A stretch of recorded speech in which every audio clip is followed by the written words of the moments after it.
welcome to the channel. Welcome here in Umoja. My name is Dennis Uhuru and we are suing. Or to be more politically correct, I'm suing. Now, I never thought that I'd speak those words in my life. But this life will take you places. So, it was not an easy decision to make, but I believe it was the right decision. I thought it only right to update you guys in the face of such a decision. Now, this is an update video. It's not going to be very long, and maybe in the end I can share a story or two, right? Okay, so who are we suing and why are we suing and why now? Let us talk about that.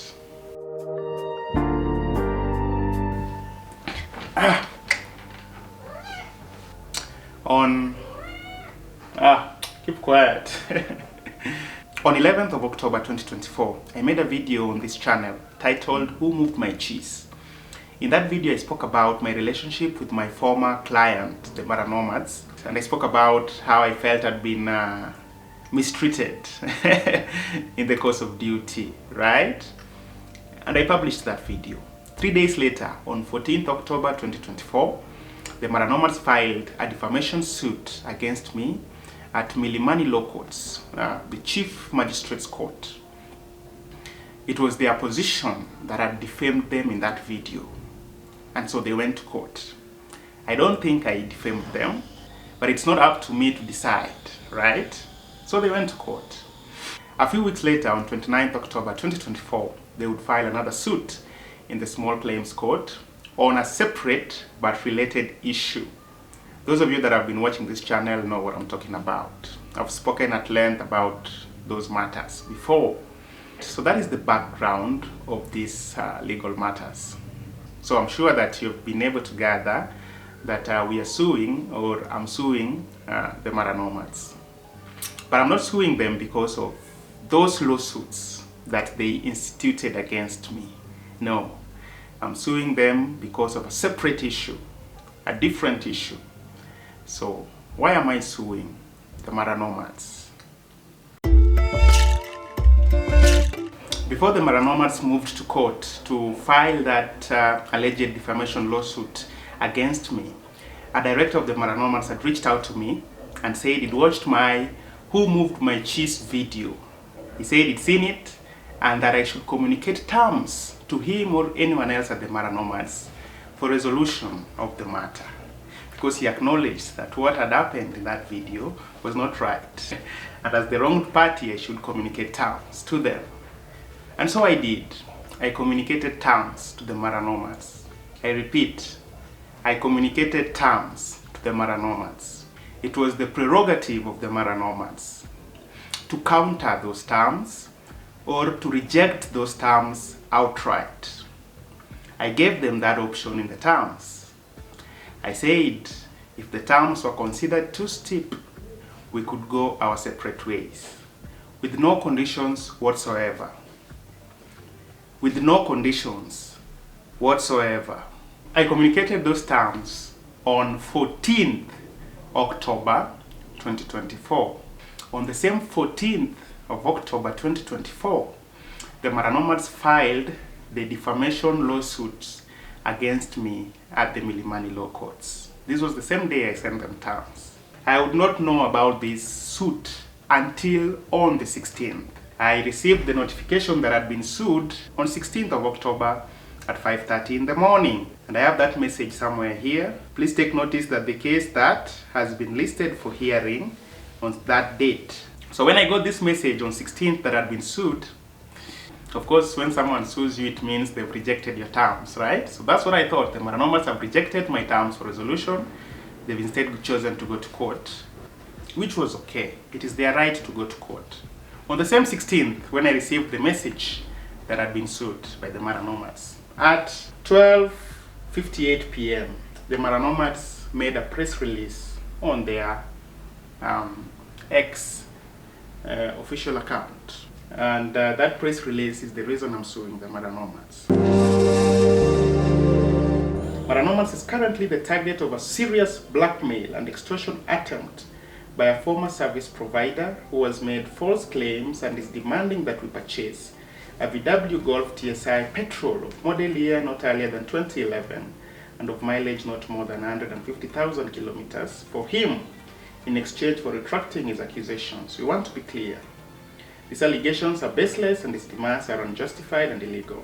Mara Nomads has always met its financial obligations, paying for services provided since 2021 in full and on time. In fact, the individual in question has misappropriated funds meant for company equipment, which is now a subject of ongoing legal proceedings. We have initiated formal legal action with the relevant authorities, including the DCI and the courts, and will vigorously protect our reputation and rights. We are committed to transparency, justice, and standing firm against any form of extortion. Thank you for your continued support during this time. Sincerely, Mara Nomads. October 16, 2024. This statement has since been seen by 266,000 people who, in some corner of their mind, must entertain the notion that Dennis Uhuru is nothing more than a blackmailer, an extortionist, and a thief. So, we've decided to go to court and petition the Mara Nomads to prove to the court that Dennis Uhuru is those things that they said I was. We all know that the Mara Nomads had moved to court to sue me for defamation because it was their position I defamed them in my Who Moved My Cheese video. Like I said, I don't think I did, that it is not up for me to decide. It is up to the courts to decide once they've been approached. In the same way, I feel that the Mara Nomads defamed me in their post on Twitter. They don't think that they did, but it is not up to them to decide. It will be up to the court to do so. When someone sues you, there is always a provision to counter-sue in the same case. In our position, that has been made impossible by the fact that that defamation lawsuit the Mara Nomads instituted against me has been moved to January of 2026. And with the defamation, you can only sue somebody for defamation within 12 months from the period of that defamation happening. So if you think someone has defamed you in January, you only have up to December to sue them for said defamation. If you wait up to the 13th month, then you can no longer sue for defamation because the provision within the law is sue for defamation within 12 months. So since the Mara Nomads made this post on October 16th of 2024, we only had up to October 16th of this year to sue them for defamation. And since their own defamation case against me has been moved to January, that places it outside 12 months since this post was published, and therefore we cannot counter-sue in that same suit. For that reason, we have instituted a separate suit so that we are within the 12 months from the period this happened. Now, how did we go about this suit? Did we send a notice to the Mara Nomads, and what did they have to say about it? Let us talk about that. On 3rd June of 2025, I wrote a notice through my lawyer, Mr. Georgiadis Majimbo, at Javier Georgiadis and Sylvester Law LLP, and we wrote this notice to the Mara Nomads. We refer to the above matter. We act for Dennis Uhuru, hereinafter referred to as our client, who has instructed us to address you as here under that. On 16th October 2024, using your social media account on X, you published the following defamatory words alongside a statement authored by yourselves about our client. These words and the statements were published immediately after you had approached our client and requested him to table an offer with a view of amicably settling the differences that had arisen between yourself and our client in respect of payments from your YouTube channel. The said publication disparaged our client, his personal and professional capacity. In particular, your said publication falsely and maliciously imputed and was understood by rational readers to mean inter alia. Mr. Majimbo really knows how to draft these letters. That our client, A, is an extortionist, B, is a blackmailer. C is a liar. D is a thief. Your defamatory publication attracted a significant and harmful public attention both on X and YouTube, forums that our client largely relies on to earn a living as content creator and professional video editor. The publication has caused serious reputational injury to our client, damaging both his business and professional standing in the society, and has subjected him to shame, ridicule, and condemnation. Our client holds you liable for the said defamatory publication. Consequently, we have been instructed to demand, which we hereby do, that you issue a prominent and public retraction of the entire post, together with a suitable apology, the wording of which must be approved by our client before publication, and which retraction and apology must be published on your X handle for a period of not less than 30 days. This must be done within the next 7 days from the date hereof. Your immediate and unconditional admission of liability in libel within the next 7 days from the date hereof. If you defame someone through spoken word, that is slander. If you do defamation in writing, that is libel. Okay? C, a reasonably suitable offer of damages and or amends within the next 7 days from the date hereof. Take notice that unless we hear from you as demanded above, we have peremptory instructions to commence legal proceedings against you to vindicate our client without further reference to you and at your risk as to costs and all other consequences. We trust you shall act to avert precipitate action. That was our notice letter to the Mara Nomads on 3rd June 2025. We received a reply from the Mara Nomads on 17th June 2025. We act for Mara Nomads, hereinafter referred to as our client, and acknowledge receipt of your letter dated 3rd June 2025. We categorically reject your allegations in their entirety and respond as follows. The statement adverted to in your letter refers merely to a former service provider without any specific identification of Dennis Ouru or any other individual.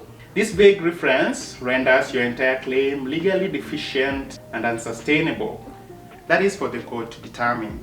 Your client is on record as having made and retained our client's earnings on their YouTube channel, whilst simultaneously making substantive demands when there were no salary arrears or any breach of contract with our client.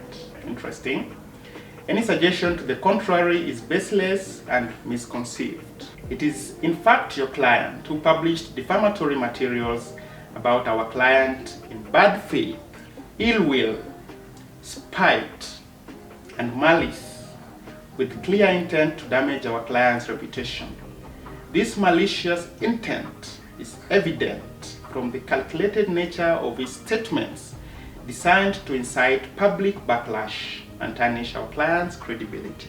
Upon being requested to retract his defamatory statements, your client made extortionate demands for the following: a VW Golf TSI vehicle, retention of 100% of our client's YouTube ad revenue, abandonment of agreed contractual terms. Interesting.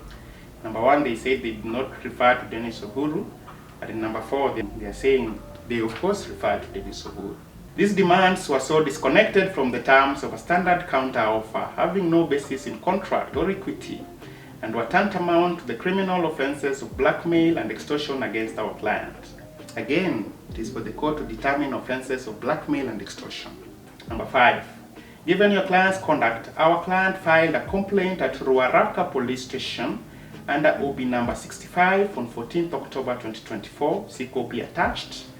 This matter is therefore the subject of an ongoing investigation, and our client is minded to demand that charges be preferred and your client prosecuted for criminal conduct. Alright, let us see that OB number 65, Ruaraka Police Station, investigating officer is DCI Starehe. This OB is dated 14th of October 2024. So on the same day, the Mara Nomads filed the defamation lawsuit. Our position, therefore, is that your client's action constituted a clear attempt to extort our client through false and malicious publications. We categorically reject your demands and put you on notice that your client's publications were defamatory, malicious, and calculated to damage our client's reputation. the alleged blackmail and extortion attempt referenced in your client's posts accurately describe his own conduct.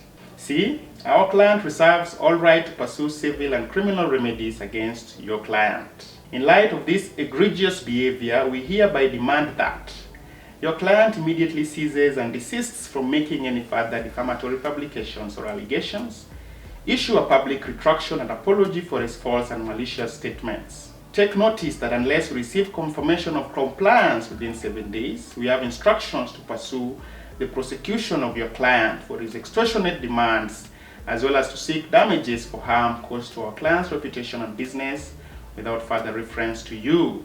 That was the Mara Nomads reply. And I think that reply from the Mara Nomads really educated me on a few things. For example, I now know that on the same day that the Mara Nomads filed the defamation lawsuit against me, that being 14th October 2024, they also went to the police station at Ruaraka and filed a complaint. Got an OB number 65, citing cyber harassment. I don't know how they came up with that one. And then they filed the lawsuit for defamation, and then on 16th they released the press release on Twitter claiming extortion, blackmail, misappropriation of funds, all these things. And then on 29th October they filed the suit at the Small Claims Court. They did not acknowledge or admit liability. We filed our defamation lawsuit at Milimani Chief Magistrate Court. I'm looking at the public kiosk here on the judiciary portal. The case number is MCCC E4810 of 2025. We filed on 9th of July, and we have a mention date of 8th of September 2025 at 9 a.m. We will go to the court, petition the court to look at the matter, and also humbly request the Mara Nomads to prove that indeed I blackmailed them, extorted them, misappropriated funds from them. Because again, like I said, the post has been seen by 266,000 people. These 266,000 people, like I said, must entertain the notion in their minds that I am those things that were published in that statement. That puts my economic position in this country at a very precarious place. It's very dangerous for me because again, I have to live in this country and obtain employment and jobs and gigs in this place. So we have gone to the court, and the court will deliberate on the matter. This is now for entertainment value for my YouTube viewers, those that of course don't care about these cases. This story is the story of the day I learned to charge clients not according to my problems, but according to the standard rate that a job should be charged at. One time in 2024, I was in a very precarious financial position. I was very broke, in layman terms, right? Very broke. I was back on rent. I didn't have any savings. I was, in a very real sense, poorer than a church mouse. At that time, I had posted job gigs on Gigi. So I'd gone on Gigi and posted a few job listings saying that I was offering services of photography and videography, and that I was available to work. So one time somebody called me, right? Hello, am I speaking to Dennis? I said, yes, you're speaking to Dennis. And they said, I got your number on Gigi, where you've posted the services of videography and photography, and I'm interested in those services. I said, go on. And they told me, this coming weekend we are having a get-together of friends in Muthaiga, and we are looking to hire a photographer to take pictures for the day. So we are looking to have you come and just be part of the event, take pictures for the whole day, and to commemorate the event, and then share the same with us later. How much would you charge for such a job? And at that time, like I said, I was very broke. My rent in Ongata Rongai at that time was 5,500 Kenyan shillings. I had not paid it. I think I was about 2 months back on rent. I was very desperate, as you can gather. So I just thought about my biggest problem and how I could solve it. My biggest problem at the time was I had not paid rent. So I told this guy, I'll charge you 5,500 Kenyan shillings, which just happened to be my rent. My plan was I'd receive this 5,500 Kenyan shillings and immediately give it to the landlord.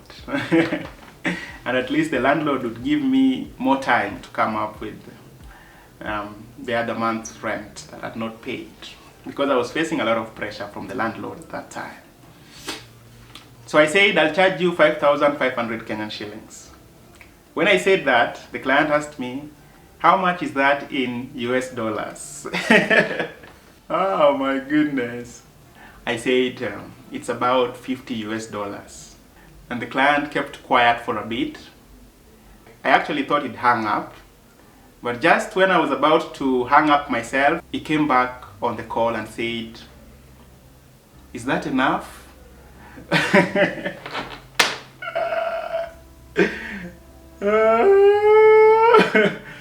Is that enough? Oh my goodness. At that point, there was nothing I could do. So I said something along the lines of, yeah, I'll come in the morning and take pictures, a few pictures of the day, and share with you. For photography alone, that should cover it. And he was like, let me get in touch with my friends and let us discuss this, and then I'll get back to you. And then he hung up and he never got back to me. And I realized my mistake. My mistake was that I charged him too little. And somewhere in his head, he must have decided that because I charged him too little, I was not up to the task. My other mistake was that I charged him according to my problems and not according to the standard rate of a day of photography. I learned that lesson. It was a difficult lesson to learn, a painful lesson to learn, because even the little I was going for to settle my rent, I did not get. It is your right as a service provider to ask for whatever it is that you feel you should be paid. You can ask for anything. That is your right. In the same regard, it is the client's right to agree to your quotation or to reject it. That is their right. So whether you're asking for a private jet, or you're asking to be paid a piece of land, or you're asking to be paid 100 cows, or you're asking to be paid a VW Golf TSI, that is your right as a service provider. The person seeking the service can either accept it or go look for the service elsewhere. That is their right. So guys, that has been today's video. I thank you for watching it. Leave your thoughts in the comment section, and then I'll see you in the next video.